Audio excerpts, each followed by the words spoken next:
Good evening, everybody. So we are doing live answer writing sessions for mains 2026 और 27. हम ये sessions कर रहे हैं जिसका मेन गोल है कि आपका जो भी मेंस का सिलेबस है वो 50 दिन में कंप्लीट हो जाए. Those who are giving mains this year and also for those who are planning to give mains next year. अब थीम्स आपको मिल गई होंगी. टुडे का जो हमारा ये सेशन है, जो थीम है, ये बॉडीज पे है. Constitutional and extra constitutional bodies वाला ये थीम है. आपको सुबह civil with Aakash Telegram channel पे ये थीम्स मिल गई होंगी. आपको जो PYQs होते हैं और जो सिलेबस के बेस पे और क्वेश्चंस बन सकते हैं वो आपको दे दिए जाते हैं. 40 से 50 वो क्वेश्चंस होते हैं. अगर उसको जाके देखोगे तो उसमें से 10-15 थीम्स निकलती हैं और आप ये सुबह से लेके शाम तक आपने तैयार कर ली होंगी. और अब हम कर रहे हैं उसकी आंसर राइटिंग उन थीम्स पे. अब एक चीज समझ लें कि जो ये मेंस का है हिसाब किताब, इसमें एक ही चीज इंपॉर्टेंट है भाई. जो इस बार पेपर दे रहे होंगे उनको तो ये क्लैरिटी होगी कि इसकी तैयारी कैसे करनी है, या नहीं भी है तो हम बता रहे हैं साथ में, क्योंकि ये एग्जाम निकालना है तो ये एग्जाम कुछ नहीं है. ना तो ये एग्जाम प्री से एसोसिएटेड है ना इंटरव्यू से. अगर आपका रैंक आएगा वो मेंस ही लेके आएगा.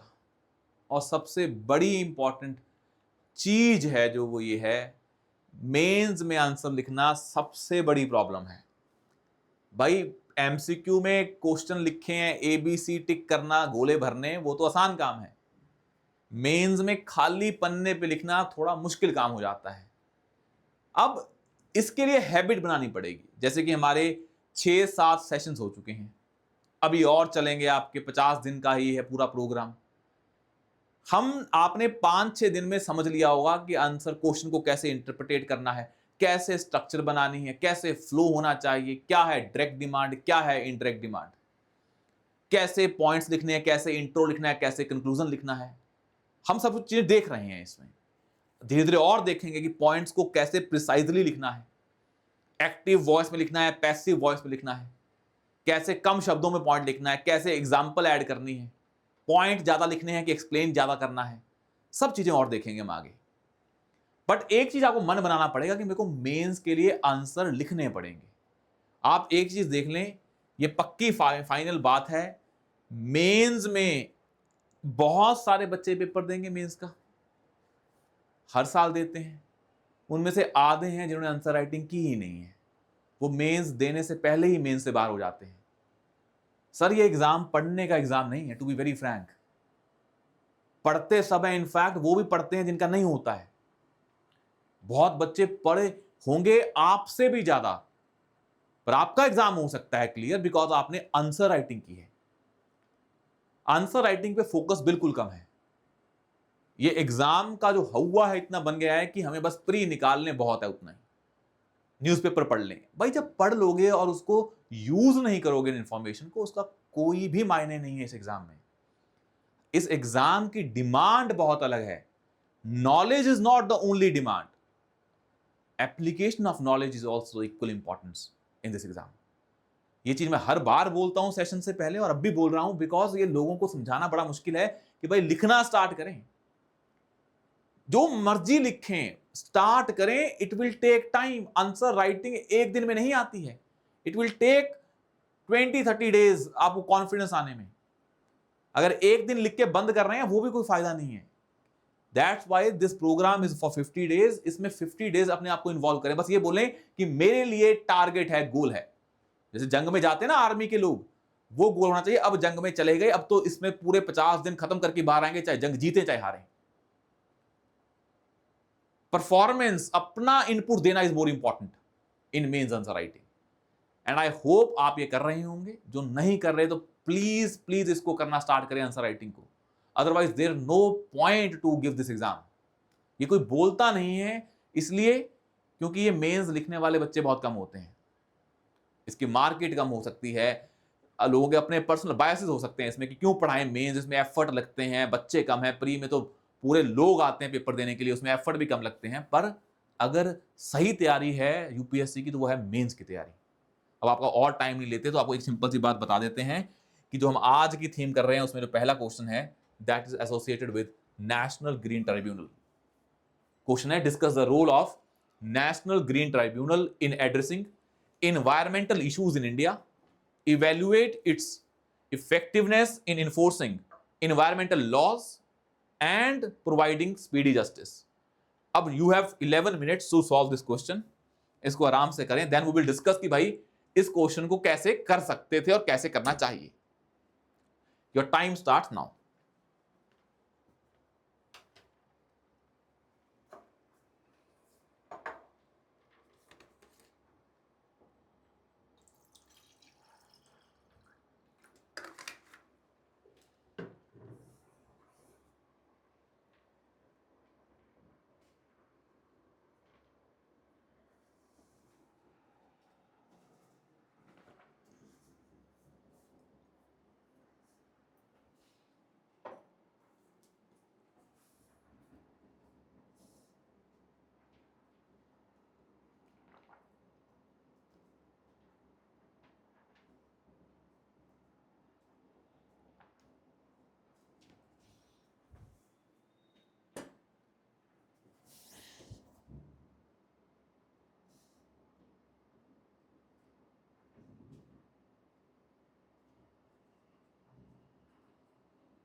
करें इसको 9 मिनट, 9:30 है आपके पास, 9 minutes 30 seconds।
इसमें एग्जाम्पल्स मैटर करती हैं।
5 minutes 45 seconds.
Last 4 minutes. लिखें इसको, बस छोड़ना नहीं है लिखने से.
Last 2 minutes.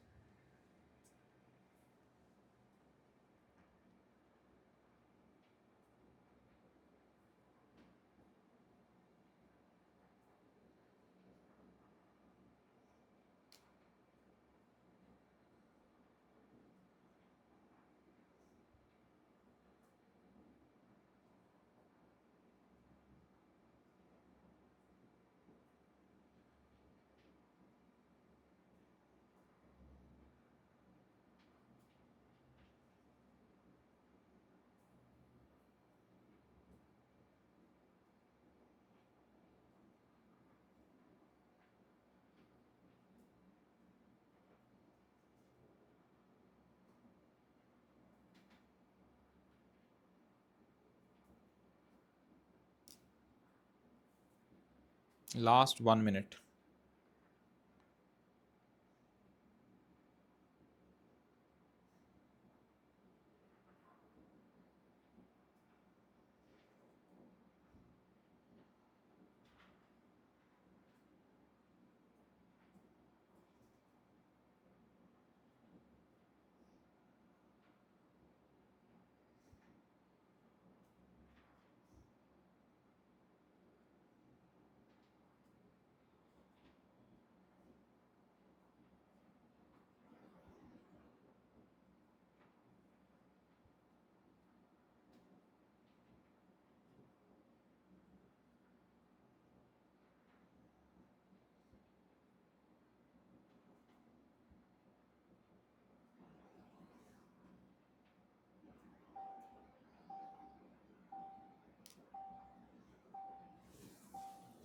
Times up. Now let's discuss about this question. ये हो गया आपका क्वेश्चन है, discuss the role of national green tribunal. इसके रोल को डिस्कस करना है in addressing environmental issues in India. मतलब हमने एक बॉडी बनाई नेशनल ग्रीन ट्राइब्यूनल, उसको कुछ काम दिया, उसका कुछ रोल है इन्वायरमेंटल इश्यूज को डील करने में. हमें उसके रोल को डिस्कस करना है कि उसने क्या किया और क्या नहीं कर पाई ये बॉडी. वही पार्ट अगला है, evaluate its effectiveness in enforcing environmental laws and speedy justice. Let's suppose ये सेकंड पार्ट ना होता, ये वाला इवेल्युएट के बाद वाला, हम जो भी आंसर करते हैं उसमें बताते जो नेशनल ग्रीन ट्राइब्यूनल है उसका क्या रोल एक्सपेक्ट किया गया था उससे, कि वो क्या परफॉर्मेंस करेगा, क्या रियलिटी में हुआ है, यही करना है इसमें. तो इसमें दो ही एस्पेक्ट हैं.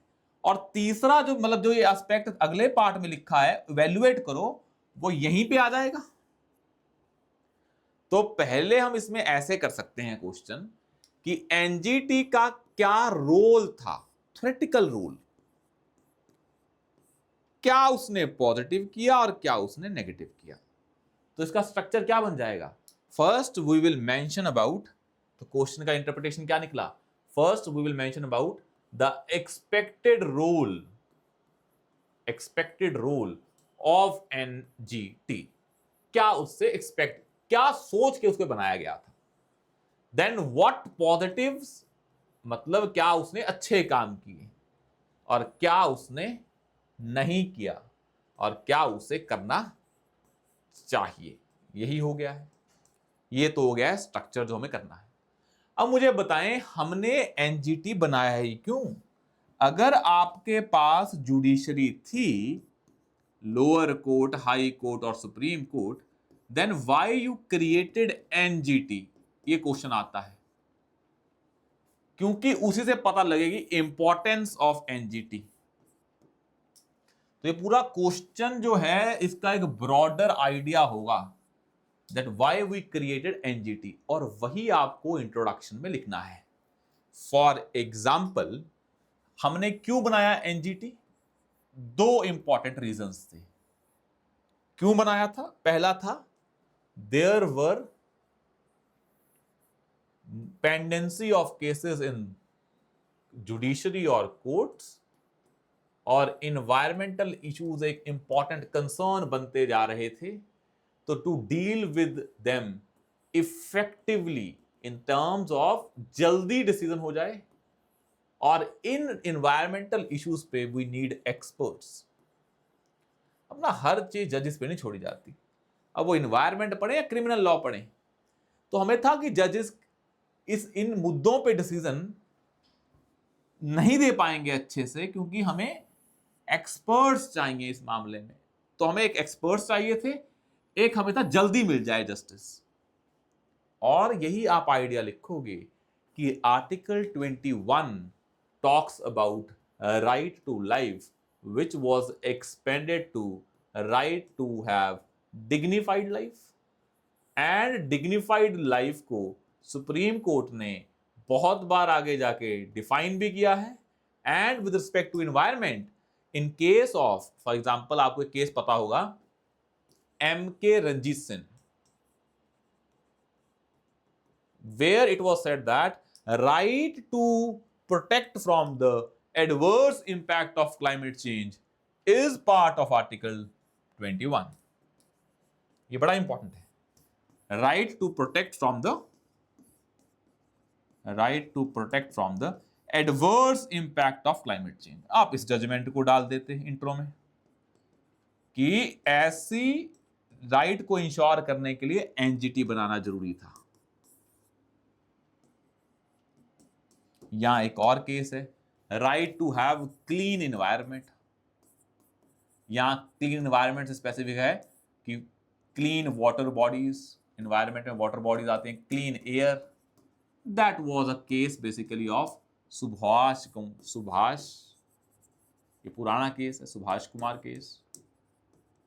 इनमें से कोई भी केस लिख देते, चाहे आप लिखते एम के रंजीत सिंह केस, चाहे आप लिखते सुभाष कुमार केस। अगर सुभाष कुमार केस 1991 वाला नहीं लिखना था तो ये लिख देते। ये लेटेस्ट केस है कौन सा, एम के रंजीत सिंह। रंजीत सिंह ये आपने पढ़ा होगा, this case is very important, latest case है 2024 का ही है। तो आप बताओगे कि आपका right to have a clean environment as well as right to protect from the adverse impact of climate change is a part of article 21 which is a fundamental right and fundamental rights can not be ignored and for that we created a specialized body called as NGT to ensure speedy justice as well as to ensure कि इसमें experts का involvement हो because it is a technical issue. That's why we created NGT. Broader framework जो हमने orange में इधर मारा है. This is a broader framework that we discuss.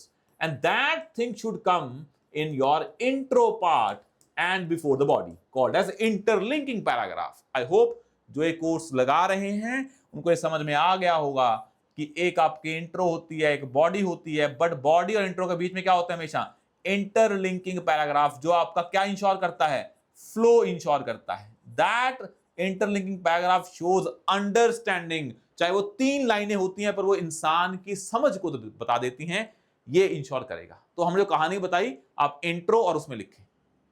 Intro में यू कैन ऑल्सो राइट कि NGT was created to not to deal with all the environmental issues but for with respect to certain environmental laws, for example biological जो हमारा मतलब सारे laws नहीं है environment वाले, water pollution है, air pollution है, उसको लेके डील करता है ये, water pollution, air pollution, these चीजों से डील करता है ये। Environment protection act, biological diversity act, तो आप बता दोगे कि biological diversity act, water act, air pollution act, environment protection act, इन चीजों से डील करता है ये। अब आपने बता दिया, अब खत्म। अब बताओ कि क्या क्या इसका रोल था, यह ब्रॉडर बता दिया आपने, अब क्या इसका रोल है भाई, उसको बता दें। पहला क्या है, एडजुडिकेटिंग, एडजुडिकेटिंग मतलब ये वर्ड क्या है, to solve the cases, environmental cases with the help of technical experts. आप यहां पे लिख दें कि एनजीटी में कितने बंदे होते हैं और कितने एक्सपर्ट्स होते हैं, ये है टेक्निकल एक्सपर्ट्स। ये बड़ा इंपॉर्टेंट था। सेकंड बड़ी इंपॉर्टेंट चीज है कि हम चाहते हैं कि NGT should solve the cases with in 6 months, that is speedy justice. Speedy justice मतलब आप ना ये बताते रहें कि एनजीटी की कंपोजिशन क्या है, पर ये पढ़ते हैं ना, बता दें उसमें एक्सपर्ट्स हैं, 6 months बता दें स्पीडी जस्टिस है, फैक्ट्स लिखते रहें। उसके बाद आता है कि भाई एक चीज बड़ी इंपॉर्टेंट है, when we talk about this role of NGT, it is kind of a preventive measure, कि आप एनजीटी के पास जा सकते हैं एनवायरनमेंट को इंपैक्ट होने के बाद नहीं, एनवायरनमेंट को खराब होने से बचाने से पहले। एक था ना, एक प्लांट, स्टील प्लांट था, एक स्टील प्लांट था जिसको आने नहीं दिया गया था। That case is very important. POSCO steel plant जो ओडिशा में आना था, उसकी एनवायरनमेंट क्लियरेंस को रद्द कर दिया था एनजीटी ने। तो you can mention about this POSCO steel plant in Odisha, that was steel plant in Odisha, and that was basically a kind of a preventive measure because environment clearance को cancel कर दिया था एनजीटी ने। तो it has a preventive role also, it is a adjudicatory role also, it is a preventive role also, speedy justice का role भी है 6 months में, रिस्टोरेशन का रोल भी है कि आपने अगर एक बार environment को डिस्ट्रॉय कर दिया तो उसको ऑर्डर देके ये रिकवर भी करवा सकता है। तो इट हैज अ रिस्टोरेशन या रिस्टोरेटिव जस्टिस आल्सो। तो NGT can provide a compensation, provide कर सकता है, इट कैन प्रोवाइड कंपनसेशन। आपने पढ़ा होगा पोल्यूटर पे प्रिंसिपल, ये सारे प्रिंसिपल इसी के हैं। पोल्यूटर पे प्रिंसिपल मतलब प्रिवेंटिव, जो एक प्रिकॉशनरी प्रिंसिपल होता है, पोल्यूटर पे प्रिंसिपल होता है। These all are the principles on which NGT is working. और ये कंपनसेशन भी देता है for the damage done, fine भी लगाता है। तो this is a power given to ये। तो आपने डिवाइड कर दिया कि एक एनवायरनमेंट को खराब होने से रोकता है, खराब हो जाने के बाद रिस्टोरेशन करता है, और it tries to balance development and conservation, balance between development and conservation. These 6 are the philosophical points जो आप एनजीटी के फैक्ट्स जो आपने पढ़े हुए हैं उसे डाल सकते हो। कि भाई कैसे स्पीडी जस्टिस करता है, कैसे ये फाइन लगाता है, ये आपको पता होना चाहिए। These are the important things. अब एक चीज बड़ी और इंपॉर्टेंट आती है कि ये तो इसके काम है जो हमने जिसको देख के एनजीटी को बनाया है, और इसके ये एक्ट में भी लिखे हुए हैं। जैसे हमने कहा compensation and restoration, you can mention about polluter pay principle and precautionary principle, these principle are very important. Sustainable development promote करता है, balancing development and conservation, protection of environment rights under article 21 of the constitution, that is right to dignified life, ये कहां लिख सकते हैं। it also reduce the burden on higher judiciary with respect to environmental issues, ये होना चाहिए। अगर आपने ये कर दिया इतना, इससे ज्यादा और रोल क्या लिखने हैं आपको? अगर ये 6 रोल लिख दिए, काम खत्म। इसके अलावा तो कुछ करना है भी नहीं है। अब आती है बात मेन, मतलब आपको ये पता हो कि इसमें जुडिशियल मेंबर्स भी होते हैं और एक्सपर्ट मेंबर्स भी होते हैं। तो यहां आपको जो टेक्निकल की बात हो रही है, judicial members and technical members, तो इतना बता दें, सारे जुडिशियल मेंबर्स नहीं होते हैं। And NGT doesn't follow the procedure, civil procedure, it follow the principle of natural justice, principle of natural justice. ये बता दें क्या रोल एक्सपेक्टेड था। इसे था कि हमें एनवायरनमेंट की प्रॉब्लम को जस्टिस के बेसिस पे सॉल्व करना है, ना कि हमारा जो लॉ में, जुडिशरी में प्रोसीजर्स को फॉलो किया जाता है। It's more about natural justice के प्रिंसिपल्स को ध्यान में रखना है, ये आपको ध्यान में रखना था।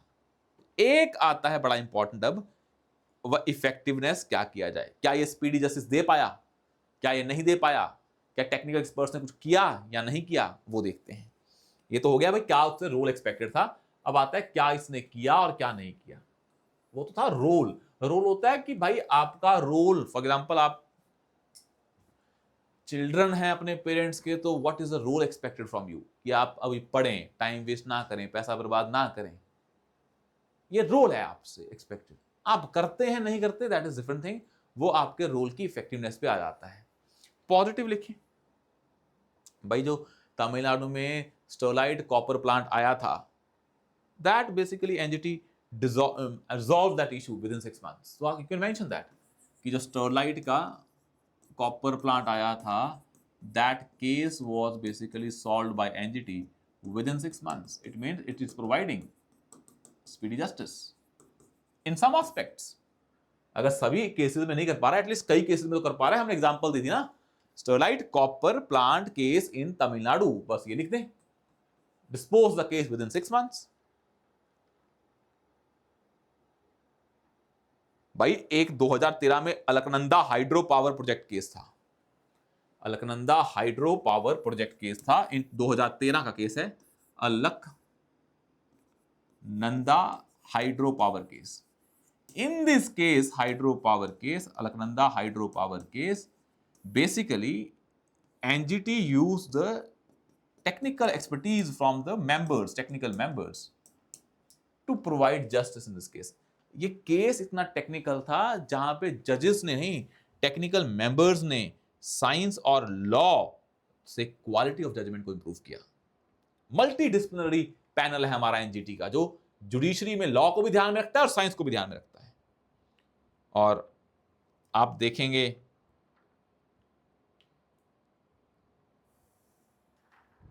एक ना, आपने सुना होगा आर्ट ऑफ लिविंग केस था, जब वहां डिस्ट्रक्शन, मतलब उन्होंने कुछ करने के लिए ट्रीज को डिस्ट्रॉय किया था। आर्ट ऑफ लिविंग केस था, ये ऑर्गेनाइजेशन है, उसमें NGT played a very important role कि भाई कुछ अच्छा करने के लिए आप एनवायरनमेंट को डिस्ट्रॉय नहीं करेंगे। And in this case protective judgement थी कि एनवायरनमेंट को प्रोटेक्ट किया, कोई जो प्रोजेक्ट था उसको इंप्लीमेंट होने नहीं दिया। प्रोटेक्टिव एनवायरनमेंट या protective judgement with respect to environment, art of living case, ये बड़ा इंपॉर्टेंट है। हाँ, जुडिशरी पे बर्डन कम हो गया है, because now judiciary is not taking the cases under the environmental aspects, ये अच्छी बातें हैं।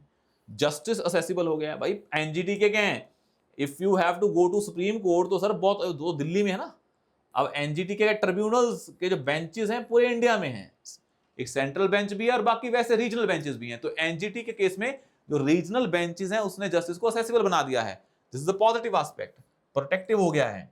ये सारे हमारे पॉजिटिव एस्पेक्ट है, नेगेटिव हमने भी देखी नहीं है। तो 4-5 आप ये लिखेंगे। अब 15 नंबर का है, 6 आपने रूल लिखे, 4-5 आपने पॉजिटिव लिखे, 4-5 नेगेटिव लिखे, काम खत्म, आपके 10-15 पॉइंट बन गए हैं, मैक्सिमम 12 अगर बन जाए तो काम हो जाता है। दो चार पांच हमने एग्जाम्पल लिख दिए, और क्या चाहिए। ठीक है, ये बड़ी इंपॉर्टेंट है। अब नेगेटिव्स देख लें क्या है भाई। सबसे बड़ा प्रॉब्लम ये है कि जो एनजीटी है it deals with environmental cases, but वो एनवायरमेंटल केसेस कौन सी कैपेसिटी में होते हैं, अगर सिविल कैपेसिटी में तो डील करता है, अगर वही क्रिमिनल केसेस हैं एनवायरमेंट से रिलेटेड वो डील नहीं करता है।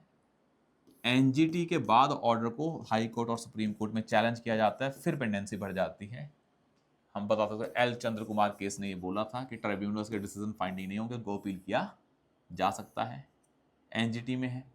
अब एनजीटी में सबसे बड़ी प्रॉब्लम क्या है, एक तो क्रिमिनल केसेस नहीं आते हैं और कंप्लायंस नहीं होता है। सर दिल्ली में सिंगल यूज प्लास्टिक आपने बैन कर दिया, पर वो यूज तो हो रहा था। कहने का मतलब आपने जजमेंट दी पर वो जजमेंट इंप्लीमेंट भी तो नहीं हो पा रही है, बिकॉज एनजीटी के पास अपना कोई भी ऐसा मैकेनिज्म नहीं है ना जिससे वो इन्फोर्स करवा पाए। वो बड़ा प्रॉब्लम है, क्योंकि एनजीटी एक स्टैट्यूटरी बॉडी है और आप एक कॉन्स्टिट्यूशनल पोस्ट वाला बंदा है, उसे स्टैट्यूटरी बॉडी कैसे ऑर्डर कर दे। सुप्रीम कोर्ट तो कॉन्स्टिट्यूशनल पोस्ट पे बैठे हैं, वो तो किसी को भी ऑर्डर कर सकते हैं, चाहे वो कॉन्स्टिट्यूशनल पोस्ट का बंदा हो। एनजीटी एक स्टैट्यूटरी बॉडी है, उसको किसी आईएएस को बोलना है जो कि कॉन्स्टिट्यूशनल पोस्ट है, तो वो बोल नहीं पाता है, तभी इसको इन्फोर्स करवाने में बड़ी दिक्कत आती है। और तीसरा बड़ी इंपॉर्टेंट चीज है कि भाई एनजीटी सारे सारे सारे लॉ से डील नहीं करता एनवायरमेंट वाले, कुछ ही लॉज हैं जो इसके दायरे में आते हैं। Not all laws are covered under this. और दूसरी पास एनजीटी के पास अपने क्या है, अपने ना तो रिसोर्स हैं इसके पास, ना इनके पास ह्यूमन रिसोर्स है उस सेंस में, ना मटेरियल रिसोर्स है। तो कैसे चले एनजीटी। जुडिशरी के पास तो सब कुछ है, उसके पास सेक्रेटरीट है, एनजीटी के पास मैन पावर ही नहीं है, टेक्निकल एक्सपर्ट्स ही नहीं है, other than the panel members जो इसको इंप्लीमेंट करवा पाए। These are the issues associated with NGT.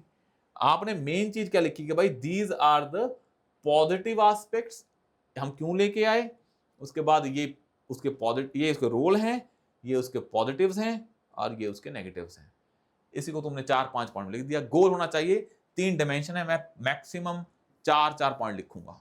यहाँ पहले वाले में 5-6 लिख दूंगा, फिर 4-4 लिख दूंगा, 14 पॉइंट काम खत्म। एग्जाम्पल्स हैं इसमें 6-7 बहुत हैं, इससे ज्यादा लिखने का फायदा है नहीं। तो आओ करना क्या है, आपने एनजीटी निकाला। अब बच्चों को डाउट आता है कि मैं एनजीटी तैयार कैसे करूं। लेट्स सपोज आपको एनजीटी का टॉपिक तैयार करना था, तो आप जब सुबह कर रहे थे आज, तो आपको क्या तैयार करना था एनजीटी के टॉपिक में, आपको यही तैयार करना था बैठ के कि मैं एनजीटी के बारे में पहले देखूं, इसका रोल क्या था।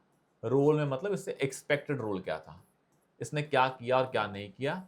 I will just add the examples. पहले वो 5-6 एग्जाम्पल बन जाएंगी, 6-7 एग्जाम्पल, उस एग्जाम्पल से पॉइंट बन जाएंगे 6-7। बाकी मैं लॉजिकली सोच के 4-5 पॉइंट ऐड कर दूंगा जिसमें एग्जाम्पल्स नहीं होंगी। और रोल क्या है इसके लिए मैं पढ़ लूंगा, बिकॉज इज थ्योरेटिकल पार्ट। काम खत्म। मेन चीज क्या थी, एग्जाम्पल्स। भाई अगर आपने प्री की तैयारी की, आपको रूल पता होगा, आपने फिर भी रिवाइज करना है, फिर भी कर लिया, चलो एनजीटी का मैं स्पेसिफिक पॉइंट्स याद कर लेता हूँ, फैक्ट्स याद कर लेता हूँ। आपने एनजीटी के फैक्ट्स याद कर लिए, फिर आपने 5-6 एग्जाम्पल तैयार कर लिए, इसको आप लिख दोगे, इसको लिख दोगे, बाकी ज्ञान आप अपने हिसाब से बना दोगे on the basis of analysis. एक पन्ने पे बन जाएगा ये, काम खत्म। तो एक पन्ना उठाएं, उस पर स्पेसिफिक पॉइंट्स लिखें। एनजीटी इतना बड़ा टॉपिक नहीं है जिसपे आपको टाइम लगाना चाहिए। ऐसे 1 पेजर नोट्स तैयार होते हैं, ऐसे 1 पेजर नोट्स तैयार होते हैं। अब लिखें सबसे नेक्स्ट इंपॉर्टेंट जो है, ब्रॉड टॉपिक आता है, उसे लिखते हैं। जैसे आज की थीम में कॉन्स्टिट्यूशनल बॉडीज था आपका टॉपिक, एक था स्टैट्यूटरी बॉडीज का। जैसे मैं आपको बताऊं कि जो आज का, जस्ट एक सेकंड दे मेरे को, जैसे आज की थीम में अगर हम एनालाइज करें आपके सामने कि भाई कौन कौन से टॉपिक हैं। आज डे 8 चल रहा है आपका। On this day 8 constitutional post हैं, कॉन्स्टिट्यूशनल बॉडीज हैं, स्टैट्यूटरी बॉडी हैं, क्वाज़ाई जुडिशियल बॉडीज भी आती हैं। अब एक टॉपिक बनता है क्वाज़ाई जुडिशियल बॉडीज पे। ये बड़ा इंपॉर्टेंट टॉपिक है, अगर ब्रॉड बनाए तो क्या करेंगे। अब करते हैं सेकंड क्वेश्चन, तो लिखें quasi judicial bodies are essential for. Next question is quasi judicial bodies, judicial bodies are essential for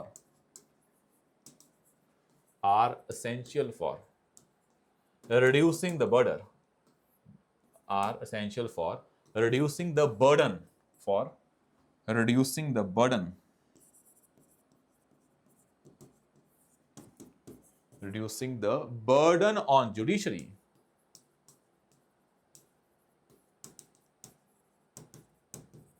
ये तो हमने अभी पढ़ा ना कि इनको जुडिशरी पे बर्डन कम करने के लिए जरूरी हैं, बहुत जरूरी है।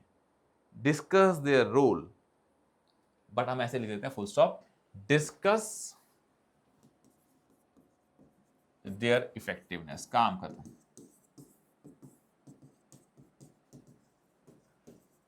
इन promoting that role, in promoting that function, in promoting that goal या फंक्शन। 15 मार्क, सिंपल करें इसको। इसमें आप 12 मिनट लें पर कंटेंट भर के लिखें, 12 मिनट लें, कंटेंट भर के लिखें।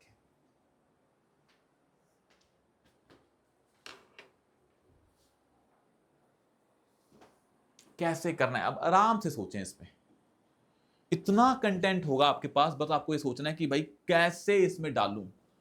जो हमने सामान इकट्ठा किया होता है ना, वो यूज नहीं हो पाता है, आपको ये प्रॉब्लम आ रही होगी, those who are preparing the themes. उसको ऐसे इंटीग्रेट करना अपने ज्ञान को किसी क्वेश्चन में, that is also an art.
Nine minutes 45 second.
6 minute 20 seconds.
ये बहुत ही ब्रॉड थीम है, इतना कुछ इसके अंदर आएगा।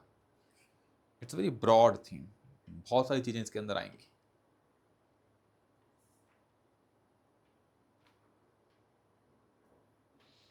एनजीटी भी इसके अंदर में आएगा, लोक अदालत भी इसके अंदर में आएगी, सेंट्रल एडमिनिस्ट्रेटिव ट्रिब्यूनल भी इसके अंदर आएगा, सारा कुछ इसमें आएगा। सारे ट्रिब्यूनल्स जो बने हैं, इनकम टैक्स ट्रिब्यूनल, सारा कुछ इसके अंदर आएगा।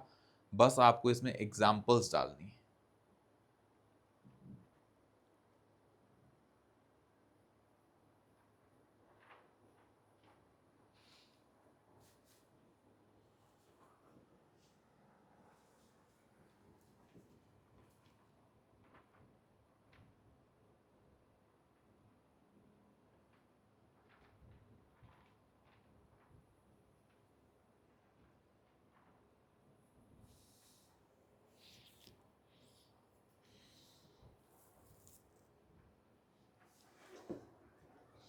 संविधान के कौन से आर्टिकल से बनते हैं ये?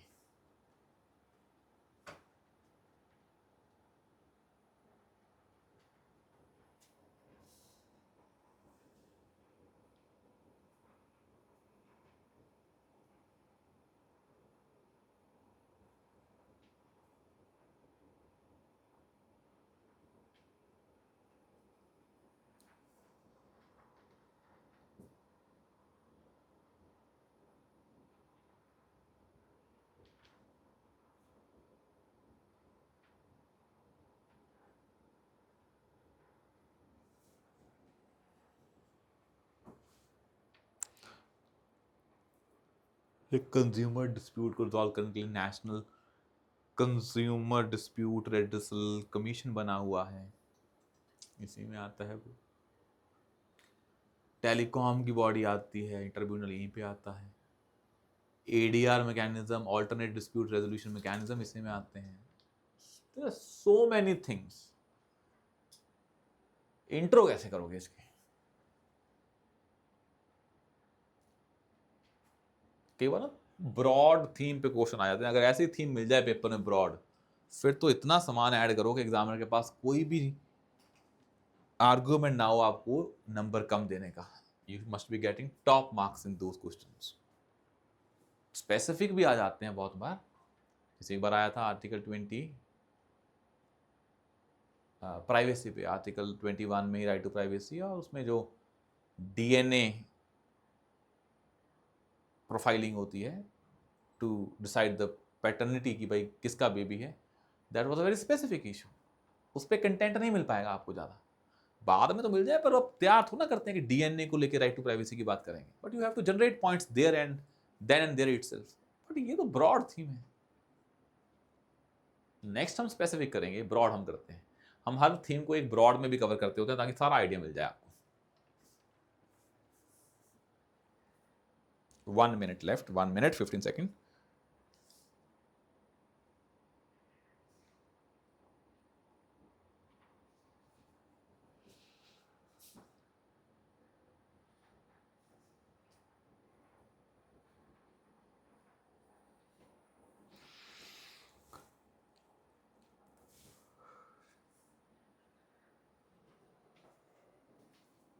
वन मिनट से कम है अब।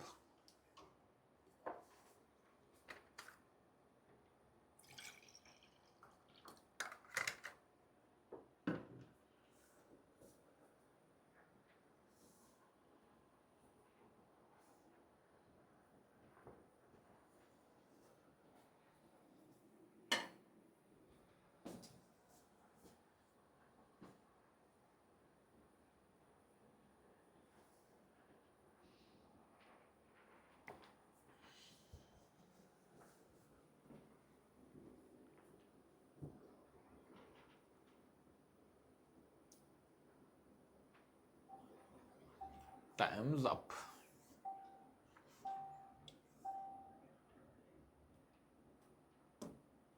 अब इसमें देखें, अब ना आप कह रहे सर मॉडल आंसर दो इसके। भाई एक चीज समझ लें, कंटेंट की कमी थोड़ी ना आज के जमाने में। आप इसी क्वेश्चन को जाके चैट जीपीटी पे डालो, यू विल गेट जितना मर्जी कंटेंट। गूगल पे डाल दो कि मुझे जजमेंट्स दे दो किसको लेके, आर्टिकल 21 को लेके, या मुझे क्वाज़ी जुडिशियल बॉडीज की एग्जांपल दे दो, रीसेंट एग्जांपल्स दे दो, कोई डाटा दे दो, मिल जाएगा। कंटेंट ना भागें, कंटेंट के पीछे भागने का ये जो है ना आपका मकसद, इसे आज ही बंद कर दें। तो मैं एक डाउट क्लियर कर देता हूँ, बच्चों को क्या सम डाउट आता है, इसको लेके बहुत डाउट आ रहा है।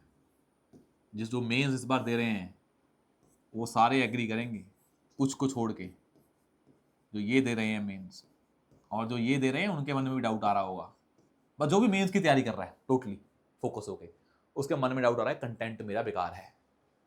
एक तो आपको ये रहता है, फॉर एग्जांपल इसका मैं एक एविडेंस देता हूँ कंटेंट को लेके क्या है। आपको रहता है, मतलब मैं एक एग्जांपल दे रहा हूँ जिससे आप रिलेट कर पाओगे। फॉर एग्जांपल आपको रहता है न्यूज़पेपर में अच्छी एग्जांपल्स आती हैं और मैं न्यूज़पेपर से एग्जांपल्स डाटा फैक्ट ऐड नहीं कर रहा हूँ, तो मेरा बहुत सारा सामान रह रहा है, तो मेरा कंटेंट बेस्ट नहीं है। यही आपको लगता है, यही लगता है। फिर आप जाते हो किसी टॉपर के नोट्स देखने मेंस के, उसको देख के आपको और डर लगता है कि इसने इतना कंटेंट कहां से लिया। फिर आप जाते हैं किसी कोचिंग के मटेरियल में, फिर आप उसको अपने मटेरियल से कंपेयर करते हैं, फिर बोलते हैं वो दूसरी कोचिंग का मटेरियल अच्छा है। ये 3 एग्जांपल्स मैं देता हूं आपको, जो बच्चे डाउट हमेशा लेके आते हैं कि सर मेरा कंटेंट तो बेस्ट नहीं है, I want to make my content best first, then I will write answers. ये आपको भी डाउट आ रहा होगा, 500% एग्री करेंगे सिर्फ, 100 भी छोड़े कि सर मैं न्यूज़पेपर से सामान ऐड नहीं कर रहा तो मेरा कंटेंट यूनिक नहीं है, टॉपर का तो यूनिक होता है। जिस जहां मैंने से पढ़ा था, जहां से मैं पढ़ा था नोट्स, वो तो एक नंबर के वाहियात नोट्स हैं, दूसरों के बेस्ट हैं। और टॉपर के नोट्स में इतना कंटेंट ऐड है, मेरा तो है ही नहीं है, मैं क्या ही कर पाऊंगा, मैं तो कभी रैंक निकाल ही नहीं पाऊंगा। अब इस डिलेमा को समझें, ये सिर्फ एक तरह की इनसिक्योरिटी ही है। इसे बोल देते हैं आप अपनी जेंजी की भाषा में फोमो। कंटेंट कभी भी पूरा नहीं होता है। जिसने प्री निकाला होगा, अगर मान लो आपने किसी एक कोचिंग की मैगजीन पढ़ी है, उसको पढ़ के चला जाए तब भी प्री हो जाता है। अगर आप कंपेयर करने बैठ जाए ना कि इस कोचिंग की मैगजीन उस कोचिंग की मैगजीन, पागल हो जाएंगे। फिर आप 3 कोचिंग की मैगजीन पढ़ेंगे, उससे एक भी नहीं हो पाएगी, पेपर भी नहीं हो पाएगा। इसमें मेन चीज क्या है कि आपको कंटेंट के पीछे भागना ही नहीं है कि न्यूज़पेपर क्या है, किसी कोचिंग का मटेरियल क्या है, टॉपर के नोट्स क्या है। आपको बस एक सिंपल काम करना है। जैसे हमने आपको एक थीम दी कि आज एनजीटी थीम पे आपको सामान इकट्ठा करना है। आपने अपने कभी नोट्स बनाए होंगे, क्लास नोट्स, कोई भी नोट्स रेफर किए होंगे, आपके खुद के नोट्स जिस पे आपने वक्त लगाया है। बाकी सारा कुछ वैल्यू एडिशन मटेरियल है। आप पहले देखें मेरे नोट्स में एनजीटी कितना आ रहा है मेरे पास, एनजीटी पे क्या एनजीटी का रोल है, क्या इसने किया है पॉजिटिव, क्या इसमें इश्यूज हैं, क्या वे फॉरवर्ड है, ये 4 एस्पेक्ट मुझे ऐड करने हैं विद एग्जांपल्स, डाटा, कमिटी जो भी होगी, ये चीज मेन है। आपके नोट्स में है वेल एंड गुड, काम खत्म, आपका काम खत्म हो गया है। और ये होता नहीं है एक के नोट्स में। You have to do a research, R&D by yourself. इस पे लगता है वक्त। अब R&D का मतलब क्या है? या तो जाके गूगल पे सर्च करें, क्योंकि इनका मटेरियल भी गूगल पे ही होता है, या कोचिंग का मटेरियल सर्च करें। पर आपका काम कोचिंग के मटेरियल को कंपेयर करना नहीं है। आपका काम है कि मेरा जो कंटेंट है, जो मुझे चाहिए, वो मुझे मिल गया कि नहीं। किसी एक कोचिंग से मिले, दूसरे से मिले, गूगल से मिले, चैट जीपीटी से मिले, जहां से मिले, आपके पास कंटेंट होना चाहिए। एग्जामिनर ये तो पूछने वाला नहीं कहां से पढ़ के आए हो। आपको थीम्स प्रिपेयर करनी है, कंटेंट प्रिपेयर नहीं करना है, सोर्स प्रिपेयर नहीं करने हैं। एक चीज समझ नहीं है। अगर आप ये गलती कर रहे हैं तो इस पे इसका कोई सोल्यूशन नहीं है। ना तो इससे रैंक आएगा, anxiety, FOMO, insecurity, lack of confidence, ये चीजें आपके भीतर समा जाएंगी। फिर इससे बाहर आना है तो एक ही चीज आपके पास ऑप्शन है। जिस दिन आपने थीम्स की तैयारी करनी स्टार्ट कर दी, आपका कॉन्फिडेंस बढ़ जाएगा। जिस दिन आपने सोर्स की तैयारी स्टार्ट कर दी और अपने कंटेंट को कंपेयर करना स्टार्ट कर दिया, there is no end to this problem at all. तो एक चीज तो बिल्कुल क्लियर होनी चाहिए, आपको 100% क्लियर होनी चाहिए कि भाई मैं आज के बाद थीम्स तैयार करूंगा। उसमें R&D लगेगी भाई, वो आपके यूनिक नोट्स होंगे। फिर आपने कुछ सामान टॉपर की कॉपी से निकाला होगा, कुछ आपने टेस्ट सीरीज से निकाला होगा, कुछ आपने न्यूज़पेपर से निकाला होगा, कुछ आपने अपने नोट से निकाला होगा, कुछ स्टैंडर्ड बुक से निकाला होगा, कुछ कोचिंग से निकाला होगा। कहीं से भी निकालो, बस ये होना चाहिए। अब उसमें लगता है वक्त, उसमें लगता है वक्त। अब आप क्या ट्राई करते होते हैं, मुझे एक कोचिंग का सारा सामान एक जगह पे दे दे। ये पॉसिबल नहीं है, कभी पॉसिबल नहीं हो पाएगा। आप एक कोचिंग को उठा के उससे पढ़ सकते हैं, बाद में वैल्यू एडिशन करनी पड़ेगी। वो करनी कैसे है? थीम के बेसिस पे। इफ यू आर, अगर आपको कंटेंट अपने हिसाब से निकालना है, फिर तो कोई प्रॉब्लम है ही नहीं, एफर्ट लगेंगे उसमें। पर क्लैरिटी होगी कि मुझे एनजीटी के 2 पॉइंट्स चाहिए, नेगेटिव विद गुड एग्जांपल्स। ये आपके मन में क्लैरिटी है। एक होता है पता नहीं क्या चाहिए, मुझे एनजीटी पे सारा सामान दे दो, उसका तो एंड ही नहीं है कोई। आपको पिक एंड चूज करना है on the basis of themes. जिस दिन ये आ गया ना सर, इसे बोल देते हैं this is the kind of a thing that is done by a clerk level. अगर मैं एक एनालॉजी ड्रॉ करूं, एक होता है क्लर्क और एक होता है ब्यूरोक्रेट, आईएएस। आईएएस का काम होता है एनालिसिस, क्लर्क का काम होता है कंटेंट इकट्ठा करना। जब आप कंटेंट इकट्ठा करते हैं तो आप एज अ क्लर्क काम कर रहे हैं कि जहां से सामान मिले। पर आपको सामान चाहिए कौन सा, that a kind of analysis that you have done, वो आईएएस का काम है। तो जब एक बार आईएएस का दिमाग रखें कि मुझे क्या चाहिए, पिक एंड चूज। अगर आप सामान को चूज नहीं कर पा रहे हैं और सामान आपको चूज करवा रहा है, दोनों में फर्क है। You should have that understanding कि मुझे क्या चाहिए, कितना चाहिए और क्यों चाहिए। That comes when you read PYQs and themes and सब थीम्स। और कोई सोल्यूशन नहीं है इसका। ट्राई टू इंश्योर मेरी तैयारी इस तरीके से हो। ठीक है, अब हम देखते हैं क्वेश्चन अपना जो हम कर रहे थे, इसको देखें। ये डाउट बहुत बार पूछा है तो मैंने इसलिए इसको एड्रेस कर भी दिया है, क्योंकि बहुत ही कॉमन डाउट है, इसमें बहुत लोगों को आता है ये। और आई होप ये सभी को आ रहा होगा जो ये वीडियो देख रहे होंगे। और ये बड़ा नेचुरल भी है, जितना संभल जाएंगे उतना ईजी हो जाएगा इसमें। अब देखते हैं क्वेश्चन जो भी है क्वाज़ी जुडिशियल बॉडी वाला। अब देखें इसको। Quasi judicial bodies are essential for reducing the burden on judiciary. अब कहां बनी है ये bodies? Article 323 A and B, यही बनी है। क्यों बोलते हैं क्वाज़ी जुडिशियल बॉडीज? बिकॉज ये जुडिशरी की तरह सिविल प्रोसीजर को फॉलो नहीं करती है, प्रिंसिपल ऑफ नेचुरल जस्टिस को फॉलो करती है। Created to deal with the technical issues by involving expert in these bodies, and these were created in 223 A and B. So many examples are there. For example, there is one body called as NALSA, which organized Lok Adalat, and you will also mention that around 5.2 crore cases are pending as per e-courts report. To reduce the burden on judiciary, we created this quasi judicial bodies. दोनों आपने example दे दिया। Article ना जितना use करेंगे करें, articles की अपनी ही value है भाई। पॉलिटी का पेपर है, पॉलिटी की लैंग्वेज और पॉलिटी में आर्टिकल्स, जजमेंट्स, कमेटीज, ये सब ऐड करनी पड़ेंगी। इकोनॉमिक्स का पेपर है तो डाटा के बिना इकोनॉमिक्स का पेपर हो ही नहीं सकता है। इकोनॉमिक्स चलती ही नंबर्स पे है, तो हर सब्जेक्ट का अपना डिमांड है, उसको श्योर करें। अब आपने इसमें एग्जांपल लिखनी स्टार्ट कर दी सर। पहली एग्जांपल मैं दे देता हूं, जैसे कि national consumer dispute redressal commission, consumer national consumer dispute NCD redressal commission NCDRC in last 2023 they solved around 854 cases और इनको सॉल्व किया इन्होंने स्पीडी मैनर में।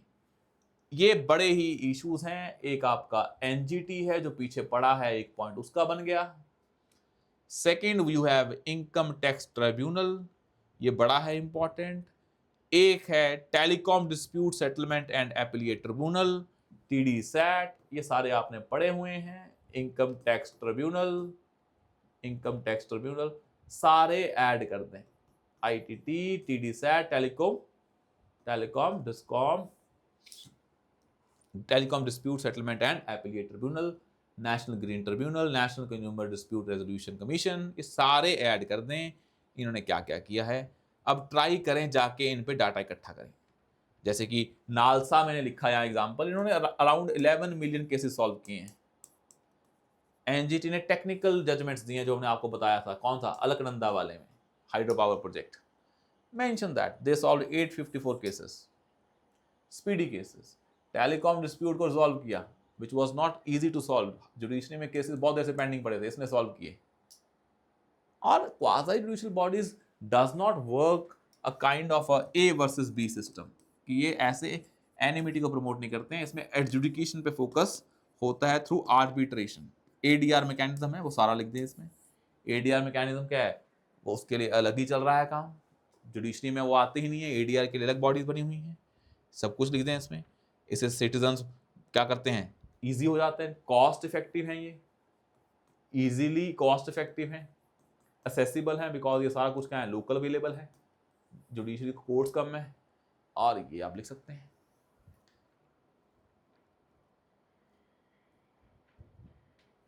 आपको ये पता, सेंट्रल एडमिनिस्ट्रेटिव ट्रिब्यूनल भी बनता है, कैट, टेक्निकल एक्सपर्ट्स को टेक्निकल मैटर्स को डील करने के लिए। सस्पेंशन ऑफ सिविल सर्विसेज, जिनको सस्पेंड किया उनका केस, ये सारा कुछ आ जाएगा। आपने देखो 1 2 3 4 5, ये 5 होगी एग्जाम्पल, और एक कौन सी है, 6, 1 2 3 4 5 6 बहुत हैं एग्जाम्पल्स भाई, और थोड़ा 15 थोड़ा लिखनी है, उसके बेसिस पे बता दें कि ये इसने किया है। इफेक्टिवनेस करनी है तो नेगेटिव चैलेंजेस भी लिखेंगे, चैलेंजेस आपको पता ही है, इनके ऑर्डर्स को चैलेंज किया, ऊपर जुडिशरी में ले जाते हो, ऊपर ले जाते हो इनके केसेस को आप, तो फिर सारा प्रोसेस क्या होता है, रिपीट हो जाता है। इनफैक्ट इनका तो डिले होना और स्टार्ट हो गया है। ऊपर आप बताओगे इनके पास इंफ्रास्ट्रक्चर नहीं है, ना एनजीटी के पास है। फॉर एग्जांपल अगर आप बात करोगे, नालसा के पास इंफ्रास्ट्रक्चर ही नहीं है डील करने के लिए, और भी कर सकते हैं। एडीआर पे लोगों का ट्रस्ट ही नहीं है, आज भी लोग कहाँ जाते हैं, जुडिशरी में जाते हैं। यहाँ मैन पावर ही नहीं है जो क्या टेक्निकली क्वालिफाइड आर्बिट्रेटर्स हो, उसके लिए इशू चल रहा है, सब लिखेंगे। बहुत सारे जजेस हैं इन मेंबर्स, तो जजेस वहाँ भी काम कर रहे हैं, इनमें भी काम कर रहे हैं, तो जजेस पे डबल बर्डन हो गया है, तो फ़ायदा क्या हुआ अगर जजेस को लेके ही आना था, तो सारे इश्यूज आ जाएंगे इसमें। जितना मर्जी कुछ लिख लें, इसमें कोई है ही नहीं है।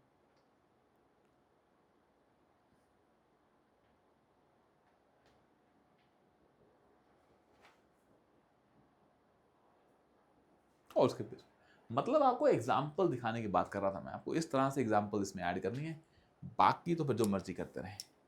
आप जाएंगे घर पे, क्वाज़ी जुडिशियल बॉडीज़ की 15 एग्जाम्पल आएंगी, आपको उसमें से पिक एंड चूज करके 7-8 लिख लेनी है, रीसेंट केसेस बता देने हैं, और इश्यूज बताएंगे। इश्यूज आपने अगर ब्रॉड कर लिए एक बार कवर, सभी के कॉमन हो जाएंगे, तो वैसे करना है। ऐसे ही काम चलता रहता है, ठीक है। ये this is a important aspect that you have to keep in mind.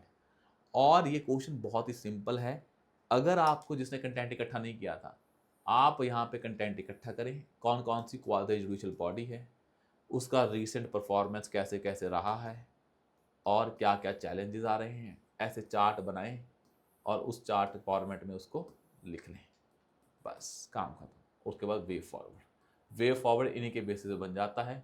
अब 3 एस्पेक्ट लिखेंगे तो काम हो जाएगा।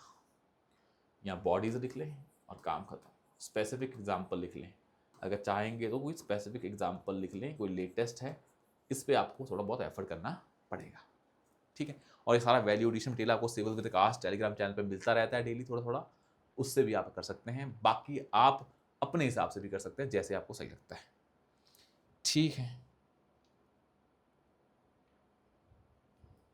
एक क्वेश्चन बनता है बड़ा इंपॉर्टेंट, क्योंकि कॉन्स्टिट्यूशनल बॉडी है, दैट इज कैग, तो उस पर हम कर लेते हैं कैग पे क्वेश्चन।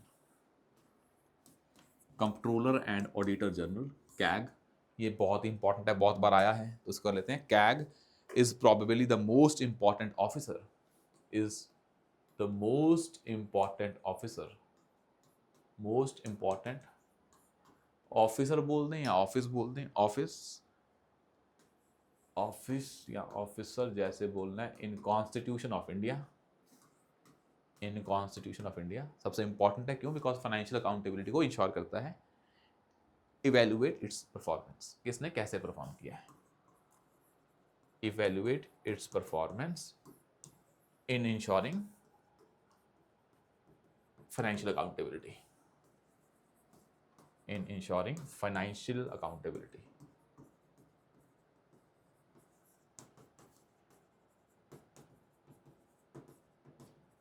इसको करें अपना आराम से। अब कैग तो आपने पढ़ा हुआ है, बस थोड़े बहुत इसके बारे में फैक्ट्स हमें पता होने।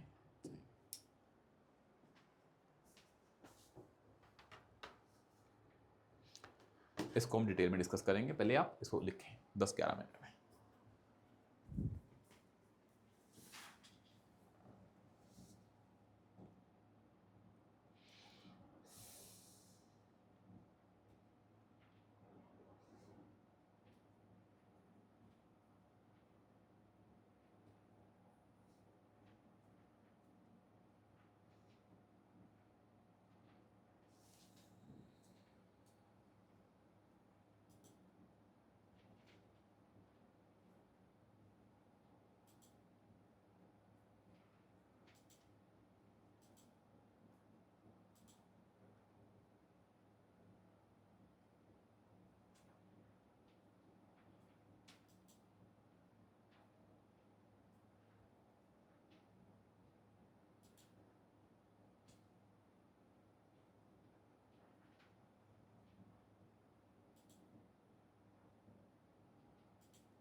द कैग है, पहले बता देंगे कौन से आर्टिकल से आया है, क्या इसका काम है, इम्पॉर्टेंट ऑफिसर या ऑफिस क्यों है, किन कारण से, कैसे इसने काम किया है, अच्छा क्या चैलेंज है, क्या करना चाहिए, दिस इज द फ्लो।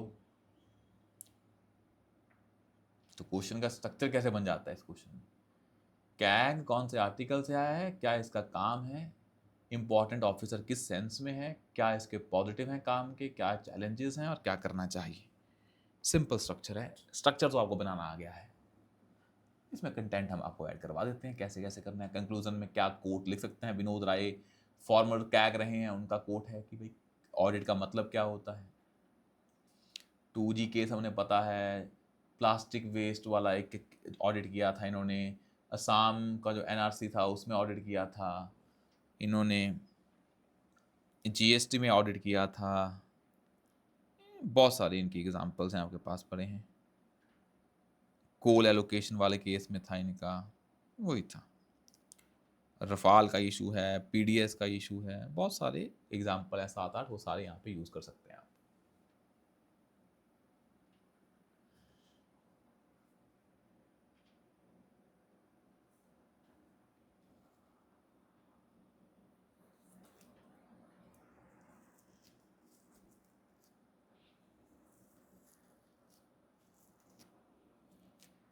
ये हम अच्छे से क्वेश्चन करवा देते हैं,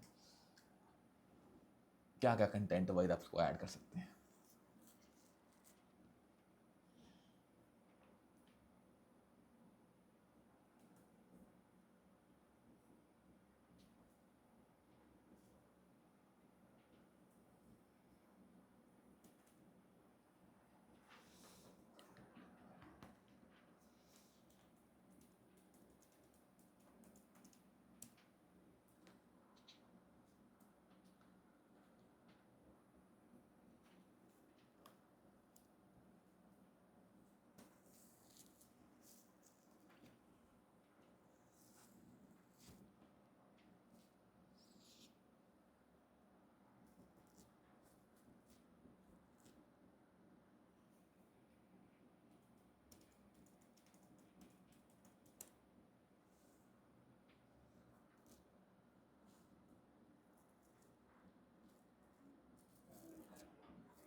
इसमें मैं दिखाऊंगा कि अगर हमें एग्जाम्पल पता है तो कैसे पॉइंट बन जाते हैं।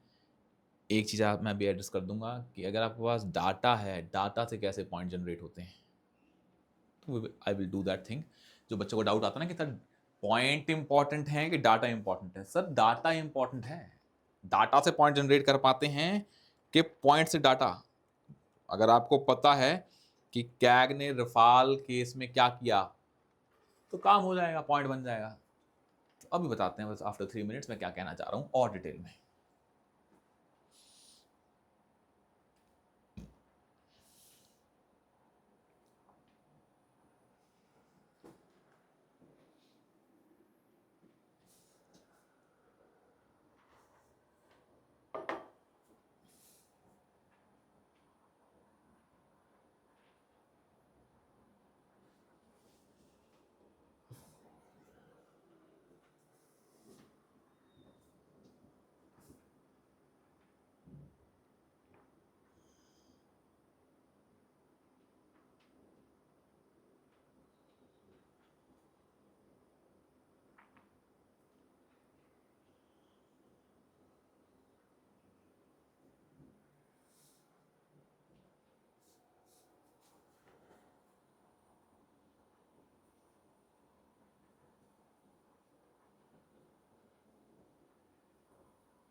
1 मिनट।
Times up. अब करते हैं इसको, मैं जो कहना चाह रहा था वो बात मैं आपको बताता हूँ क्या है इसमें, जो कहानी मैं आपको बताना चाह रहा था।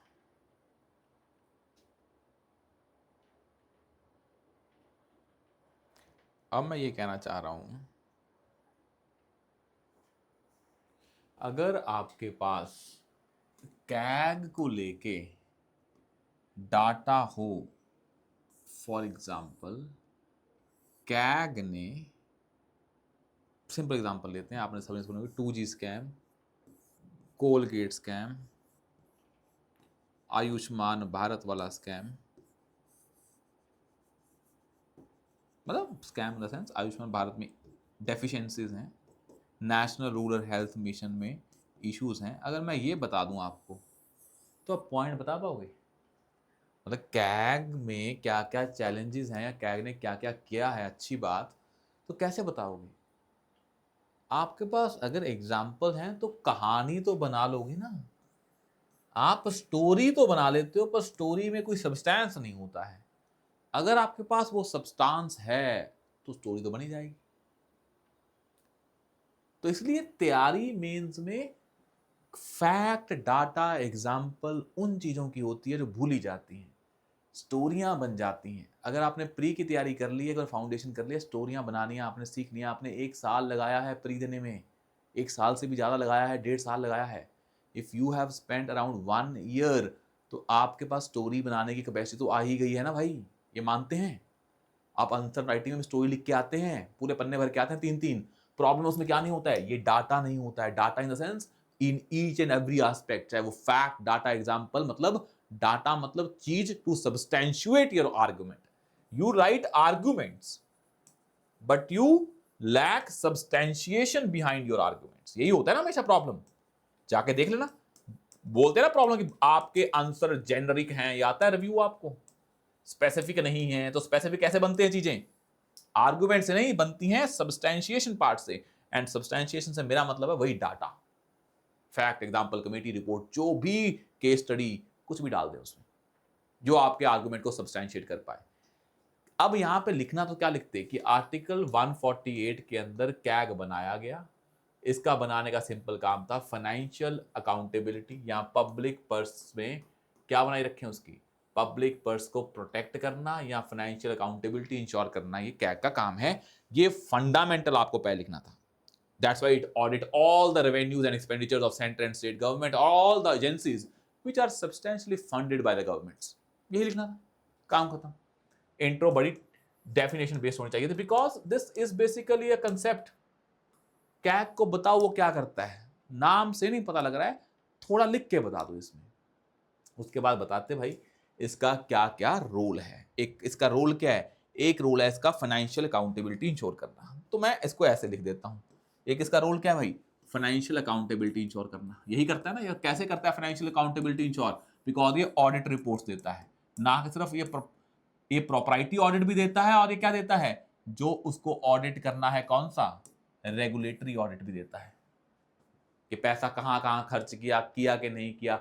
और एक होता है कि पैसे की एफिशिएंसी भी तो होती है, propriety audit is important, right those words. एक इसका काम है फाइनेंशियल अकाउंटेबिलिटी, इसलिए रिपोर्ट कहां पर रखता है, पार्लियामेंट में रखता है। You all know about those things. एक पब्लिक फंड को प्रोटेक्ट करता है, दोनों में फर्क है। इट प्रोटेक्ट्स पब्लिक फंड कि पैसे का मिसयूज तो नहीं हो रहा है। Accountability, financial accountability is a broad term, उसका एक एस्पेक्ट क्या है, ये करना। जैसे उसने अकाउंटेबिलिटी की, जब उसने जीएसटी जो इंप्लीमेंटेशन हो रहा था उसमें उसने बताया कि इसमें इरेगुलरिटीज हैं और कि क्या इसमें इश्यूज आ रहे हैं। जैसे कि कंपनसेशन जीएसटी था, या एक होता है ईजीएसटी जो हम इंटरस्टेट लगाते हैं, उसमें क्या घपला हो रहा है, या इनपुट टैक्स क्रेडिट में क्या घपला हो रहा है। इसे सब बताया ताकि उसको करेक्ट किया जा सके। किसने बताया? ये कैग ने, फाइनेंशियल अकाउंटेबिलिटी। कैग ने बताया कि भाई जो हमारा 2G स्पेक्ट्रम स्कैम था उसमें 1.6 लाख करोड़ का क्या हो गया, नुकसान हो गया। तो ये किसने बताया? पब्लिक के फंड को प्रोटेक्ट कर रहा है। तो राइट दोज वर्ड्स। और दूसरा इसका मेन गोल होता है कि जो एग्जीक्यूटिव की accountability in financial property, property is another thing. Article 148 में हम कह सकते हैं कैग वाज बनाया टू प्रमोट फाइनेंशियल प्रॉपर्टी कि पैसे का सही प्रयोग हो, अकाउंटेबिलिटी नहीं, सही प्रयोग हो। ऐसा नहीं है कि जो चीज़ 10 रुपये की सरकार 100 रुपये की ले रही है, ये चीज़ें इंश्योर करना इसका गोल है। उसके बाद मैं आपको एग्जाम्पल्स दे देता हूँ, इसमें इतनी एग्जाम्पल्स भरी पड़ी हैं, सारी जाके आप ऐड कर सकते हैं, इसमें जाके एग्जाम्पल सारी ऐड कर सकते हैं जो आपको चाहिए। अब वो एग्जाम्पल के बेस पे पॉइंट बनेगा, वो एग्जाम्पल्स के बेस पे ही पॉइंट बनेगा जो आपको लिखना है। जैसे एक एग्जाम्पल बनती है इसकी, जो कैग की बनती है, 2G स्कैम वाली, जो सारे लिख के आएंगे, 2G स्कैम, कोलगेट स्कैम सारे लिख के आएंगे। अब ये सारी चीजें लिखने के बाद हमें और भी लिखना है, कॉमनवेल्थ के गेम स्कैम हुआ था 2010 में, ये भी लिखोगे। रफाल में प्रोपराइट जो था वो डिफेंस प्रोक्योरमेंट में आता है इशू, वो भी लिखेंगे। जो हमारा जीएसटी में था, जो हमारा डीबीटी में था, पीडीएस सिस्टम में था, वो भी आता है।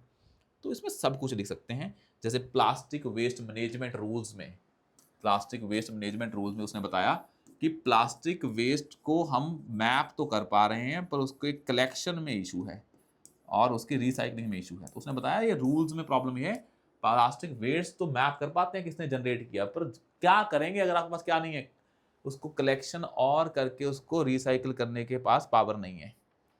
तो poor work coordination with the pollution boards के कारण ये हो रहा है। तो उसने बताया कलेक्शन एंड सेफ डिस्पोजल में कमी है, तो इसलिए रूल्स इंप्लीमेंट नहीं हो पा रहे हैं। कैग ये भी काम करता है, सिर्फ पैसे के काम नहीं करता है वो। और एक होता है भाई कि जब हम ये कर रहे थे एनआरसी कर रहे थे असम में, तो उसने बताया कि कैसे कैग के जो सॉफ्टवेयर अपडेशन या डिजिटल में, मतलब वो आईटी इंफ्रास्ट्रक्चर वीक है कैग का, तो जो एनआरसी को स्टडी कर रहा था, ऑडिट कर रहा था, उसमें इश्यूज आए। तो ये चैलेंज में आ जाएगा कि जो कैग है उसमें चैलेंज क्या है कि उसका आईटी इंफ्रास्ट्रक्चर बड़ा वीक है। जब उसने एनआरसी असम में स्टडी करने की कोशिश की तो ये लूप होल सामने आया, ये चैलेंजेस में आ जाएगा। कैग की रिपोर्ट कहाँ रखी जाती है, पार्लियामेंट में रखी जाती है, पर एक प्रॉब्लम है जो कैग की रिपोर्ट है वो कई पीपीपी मॉडल चल रहे हैं ना आजकल, तो उन पे कैग नहीं लगता है बिकॉज वहाँ प्राइवेट एंटिटी इन्वॉल्व है और आजकल गवर्नमेंट काम कर रही है प्राइवेट सेक्टर के साथ, तो और प्रॉब्लम हो जाती है उसमें। पॉलिटिकल कंट्रोवर्सीज हो जाती हैं बिकॉज ये रफाल डील थी, वो बताते हैं कि पॉलिटिकली मोटिवेटेड है। विनोद राय ने बोला था कि ऑडिट है, इट इज नॉट अबाउट कि जो आप कर रहे हैं वो पैसे की बात नहीं है। ऑडिट इज नॉट अबाउट कि जो पैसा खर्च किया है वो कहाँ किया है। It is not about fault finding process कि गलत हो गया है, it is about efficient use of public funds. तो ऑडिट का पर्पज ये है, बस ये नहीं गलतियां निकालना, फॉल्ट फाइंडिंग प्रोसेस नहीं है। It is the main goal is to ensure जो पब्लिक फंड है वो एफिशिएंटली यूज हो। This is the statement of Vinod Rai. यही आप लिखेंगे, इसको अपना एंड गोल प्रूव करना है, ना कि गलतियां निकालनी है। तो कैग बताता भी होता है कि ये गलत है, इसको ऐसे सही कर लो। तो कैग को प्रॉपर्टी ऑडिट करना ही पड़ेगा, ये भी आपको पता होना चाहिए। और ये जो आपको बताया कि नेशनल जो रजिस्टर ऑफ सिटीजन असम में सॉफ्टवेयर डेवलपमेंट में और डाटा इंटीग्रिटी में इशू था।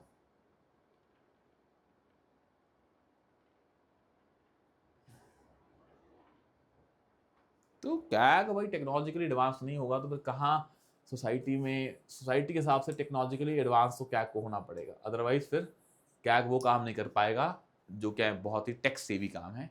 वो भी है, एक्सपर्ट्स को ट्रेनिंग भी देनी पड़ेगी, वो सारे इश्यूज इसमें आते हैं। यही एग्जाम्पल हैं जो आप लिख सकते हैं। प्लास्टिक रूल्स, एनआरसी, ये सारे एग्जाम्पल्स बड़े इंपॉर्टेंट हैं। पीपीपी वाला है कि उसको ऑडिट नहीं कर पाता है, ये आईटी इंफ्रास्ट्रक्चर वाला है, ये एग्जाम्पल बड़े इंपॉर्टेंट हैं। या फिर जो पीडीएस वाला है example, that is more important. बाकी जो कॉमन लिखते हैं वो तो है ही है इसमें। अब ऐसे क्वेश्चंस के लिए आपको क्या करना है, सिर्फ डाटा निकालना था, और तो आपको क्या करना है, और तो आपको क्या करना है, जैसे कि भाई नेशनल रूरल हेल्थ मिशन का एग्जांपल है, कैग ने वहां फाइंड किया कि वहां के फंड्स को डाइवर्ट किया जा रहा है फॉर अदर पर्पसेस। मतलब उसने देखा कि नेशनल रूरल हेल्थ मिशन में जो पैसा मिलता है वो फंड्स को डाइवर्ट कर रहे हैं, फंड्स को कहीं और डाइवर्ट कर रहे हैं, ये कैग ने फाइंड किया। और वहां पे इररेगुलर प्रोक्योरमेंट हो रही है मेडिसिन की, मेडिसिन में पंगा है। मनरेगा में उन्होंने पाया कि फेक जॉब कार्ड्स बन रहे हैं, कैग ने मनरेगा स्कीम में जो पहले थी उसमें पाया कि फेक जॉब कार्ड्स बन रहे हैं, पेमेंट डिले हो रही हैं, पुअर मेंटेनेंस ऑफ रिकॉर्ड है, मिसयूज ऑफ फंड्स है, वहां पे भी कैग ने वहां पे भी बता दिया, मनरेगा में बता दिया, नेशनल रूरल हेल्थ और भारत आयुष्मान भारत स्कीम में बता दिया कि वहां पे पेमेंट टू डिसीज बेनिफिशियरीज नहीं हो रही है बिकॉज वहां पे फेक क्या बन रहे हैं, बेनिफिशियरी रिकॉर्ड्स हैं और वीक वेरिफिकेशन सिस्टम है। आयुष्मान भारत में पेशेंट्स ही फेक हैं और उनको पैसा ट्रांसफर हो रहा है, प्राइवेट सेक्टर कोलैबोरेट कर रहे हैं, प्राइवेट सेक्टर किसी और को पैसे दे रहा है जिसका ट्रीटमेंट भी नहीं हुआ है। ये किसने फाइंड किया? कैग ने फाइंड किया। स्मार्ट सिटी मिशन में फाइंड किया कि यहाँ पे स्पेशल पर्पस व्हीकल जो बनाए हमने स्मार्ट सिटी के लिए, उनमें वीक प्लानिंग हो रही है, मतलब अंडर यूटिलाइजेशन ऑफ फंड है, वहां काम नहीं कर रहे हैं वो अच्छे से। नेशनल हाईवे प्रोजेक्ट में देखा कि पुअर कंट्रैक्ट मैनेजमेंट है, कंट्रैक्ट अच्छे से फॉलो नहीं हो रहे हैं, जो आप क्या लेते हैं, टोल लेते हैं, पता ही नहीं है, टाइम टप गया, टोल ले रहे हैं अभी तक। और डिफेंस प्रोक्योरमेंट में है, और कोविड-19 में बताया था उन्होंने कि द कैग ने देखा कि ना तो ऑक्सीजन की अवेलेबिलिटी थी, हॉस्पिटल इंफ्रास्ट्रक्चर वीक था, तो मतलब हेल्थ इंफ्रास्ट्रक्चर वीक था बिकॉज ऑफ गवर्नमेंट ने हेल्थ पे फोकस नहीं किया। ये सारा कुछ होता है, और जो कैग रिपोर्ट देता है वो पब्लिक अकाउंट कमेटी एग्जामिन नहीं करती बहुत सालों तक। ये भी प्रॉब्लम है। तो चैलेंजेस तो अलग अलग हैं, पर आपको पता लगा कि कैग ने कैसे कैसे पॉजिटिव काम किए हैं, ये आपको पता होना चाहिए। चैलेंजेस क्या हैं? पहला चैलेंज आता है कि जो पीएसी कमेटी है, पब्लिक अकाउंट कमेटी, वो कैग की रिपोर्ट्स को जो देती है इसको सुनती नहीं है, बहुत लंबे से पेंडिंग पड़े हैं, पॉलिटिकल कंट्रोवर्सीज हैं इसमें, रफाल को लेके, पब्लिक प्राइवेट पार्टनरशिप है, वो कैग इसमें डील नहीं कर पाता है, ये पता होना चाहिए आपको। लोकल बॉडीज के जो है ऑडिट, वो कैग के पास नहीं है, किसी को और को दे सकती है स्टेट गवर्नमेंट, तो वहाँ घपला हो रहा है। कैग जो ये कैग है, ये अपने आप को डिजिटली टेक सेवी नहीं बना रही है, तो बहुत सारे इश्यूज डील नहीं कर पाती है, एक्सपर्ट्स नहीं है इसमें। बी आर अम्बेडकर ने बोला था, the controller and auditor general shall be the most important officer because without effective audit parliamentary control over public finance is a myth. भाई सबसे बड़ी अकाउंटेबिलिटी एग्जीक्यूटिव की पार्लियामेंट में कौन सी होती है? Financial accountability, and this is not possible without CAG, that's why CAG is the most important office. Last में coat लिख दे बी आर अम्बेडकर जी की, या फिर आपको बताया था विनोद राय की। काम खत्म आपका, this should be your goal. आया समझ में यहाँ तक? इतना वैल्यू एडिशन आपने 25-30 मिनट में कर लिया, यही आपको घर पे करना है। Pick and choose. एक होती है मेंस में हॉरिजॉन्टल रीडिंग, ऐसे नहीं पढ़ना होता है, आपको ऐसे पढ़ना है कि जहां से सामान लिया वहां से पिक एंड चूज किया और वहीं छोड़ दिया। आया समझ में? तो thank you so much, will see you soon in the next session, जल्दी ही।